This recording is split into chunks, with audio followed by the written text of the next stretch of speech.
My dear people ఈ రోజైతే నేను మా డాడీ కోసం ఇండియాలోని most famous and delicious snack మిరపకాయ బజ్జీ చేయబోతున్నా. చాలా మందికి ఈ వింటర్ సీజన్ లో ఈవినింగ్ పూట ఇలా వేడి వేడిగా ఏదైనా తినాలి అని ఉంటది కదా. సో వాళ్ళ కోసం ఇట్స్ అ పర్ఫెక్ట్ డిష్ అన్నమాట. ఇది నానబెట్టిన చింతపండు పేస్ట్, అలాగే ఇందులో వేయించిన నువ్వులు, కొంచెం ఉప్పు వేసుకున్నాను అన్నమాట. మిరపకాయలో ఫిలప్ చేస్తున్నా. సో ఇప్పుడైతే నేను శనగపిండిని తీసుకున్నాను. అందులోకి కొంచెం ఉప్పు, కారం, పసుపు వేసుకున్న తర్వాత కొంచెం అంటే కొంచెం వామ్ కూడా కలుపుకున్నా. సో మన బజ్జీలు మంచిగా రావాలంటే మనం మంచిగా మిక్స్ చేసుకోవాలి. ఎటువంటి ఉండలు లేకుండా కొంచెం కొంచెం వాటర్ వేసుకొని మంచిగా మిక్స్ చేసుకోండి. సో నేనైతే ఆల్రెడీ పొయ్యి మీద ప్యాన్ పెట్టేసి ఆయిల్ ని వేడి చేసుకున్నాను అన్నమాట. ఇప్పుడైతే మనం బజ్జీల్ని వేస్తున్నాం. వేసేటప్పుడు జాగ్రత్త వేయండి ప్యాన్ లో. సో మా డాడీ అయితే షెఫ్, నా కోసం ఎవ్రీ టైం ఏదో ఒకటి చేసేవారు. సో నేనైతే చేయడం చాలా చాలా తక్కువ. సో ఈ రోజు మా డాడీ వాకింగ్ కి వెళ్లారు. వచ్చే లోపు ఈ వేడి వేడి బజ్జీలు చేసి పెట్టాలని చెప్పి చేస్తున్నా.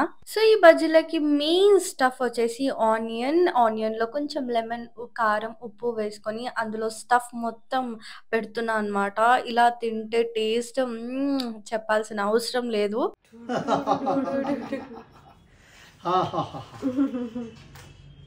ఆనియన్, ఉల్లిపాయ, మిర్చి.